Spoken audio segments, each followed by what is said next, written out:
Hi there, I am Veronique Florec from the University of Western Australia.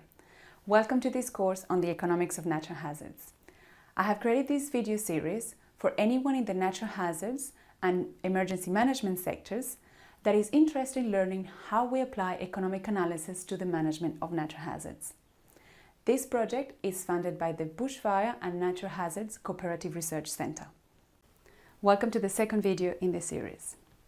In this video, we'll have a look at the basics of benefit-cost analysis, what information is needed to conduct one, and a few of the definitions so that it is all very clear for the videos that follow.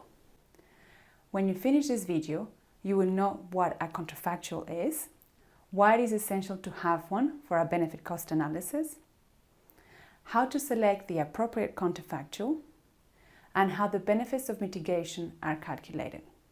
When we're doing a benefit-cost analysis of mitigation options for natural hazards, we are looking at the cost of implementing a mitigation option against the benefits it generates. But the benefits compared to what? This is a very important part of benefit-cost analysis, defining the counterfactual. It's also called the baseline, which is what we're comparing things to. It is very important to be clear about the counterfactual because the level of benefits generated by any mitigation option will depend on what we have selected as the counterfactual. So how do we choose the appropriate counterfactual for our analysis? Well, it depends on what questions we want to answer. We'll have a look at this in a moment. Let's take fire management as an example. Let's say that we're going to do a benefit-cost analysis of different mitigation options for bushfires.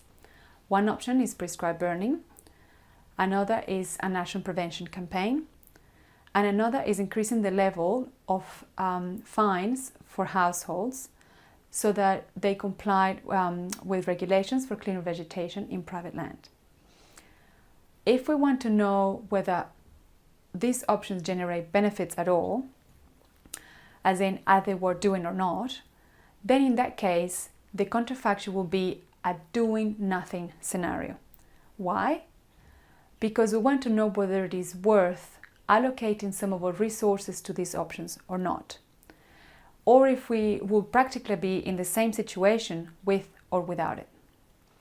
If the counterfactual is a doing nothing scenario, what we're asking is, what would be the consequences if we implemented the mitigation option, and what would be the consequences if we don't implement it at all? Here we will compare the cost of implementing each mitigation options with the benefits they generate. And how are those benefits calculated? If the counterfactual is a doing nothing scenario, we estimate potential fire losses without mitigation first, so that we answer the question, what will happen if we do not mitigate, and what will be the fire damage in that case? And we also estimate potential fire losses with mitigation. The difference between the two, losses with and losses without mitigation, corresponds to the benefits. At this point, I'm not going to go into detail on how we estimate the losses from a natural hazard.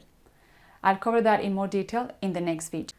All I'm going to say at this stage is that when we do an economic analysis, we have many choices and we have to be careful about what we select as a design for our economic analysis. We can, for example, estimate the impacts of each mitigation option implemented separately or in combination with the others. But then again, the choice depends on the questions we want to answer. If we want to know if prescribed burning generates benefits or if arson prevention generates benefits, we will evaluate them separately. But if we want to know the interactions between the different mitigation options and if implementing them together generates even more benefits, then in that case we will look at implementing them together as well.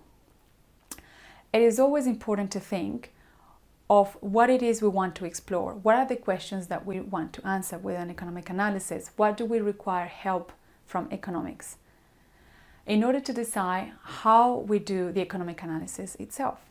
Basically, the questions we ask will determine the whole design of the analysis. Okay, Now let's have a look at another scenario.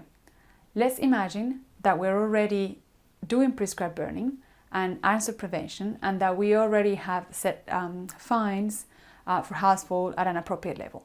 Let's say that we're already doing that. What if we want to know how to improve what we're already doing? So in this case, we will be answering questions such as, do we do more prescribed burning in private land or in public land?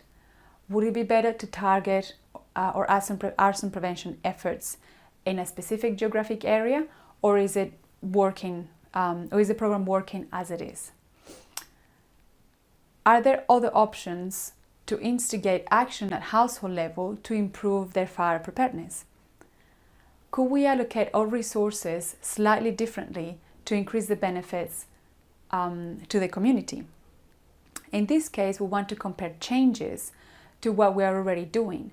So the counterfactual will be what we are currently doing or business as usual.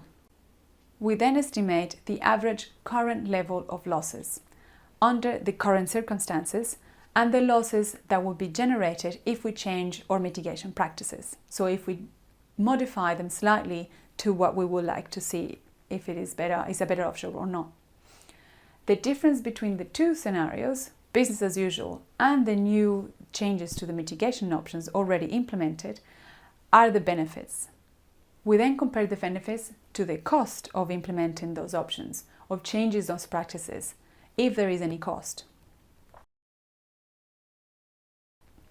Now, it is important to note that the counterfactual is not static. Our environment is in constant evolution, and it changes from year to year, whether we implement a mitigation option or not. For instance, if we have selected as a counterfactual a doing nothing scenario, we still need to take into account the fact that risk keeps evolving with population growth, climate change, changes in land use. The frequency and intensity of natural events also keeps changing, emergency response policies, and many other factors. So we need to factor those into account. This will have an influence on the potential losses from natural hazards as well. Now I'll summarize what we studied in this video. First, the counterfactual is the baseline scenario that we use in a benefit cost analysis, the scenario that we compare things to. Second, it is essential to have a clear counterfactual in a benefit cost analysis because we need to know the changes that mitigation activities can produce. We need to know what will happen with and without the change in the mitigation we are considering.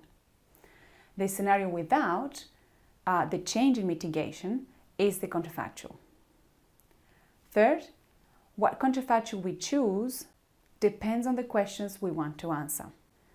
And fourth, the benefits correspond to the difference in losses with and without the change in mitigation. Okay, so that's it for this video. Thanks for watching. In the next video, we will look at how we estimate the losses from impacts from natural hazards and the different types of impacts.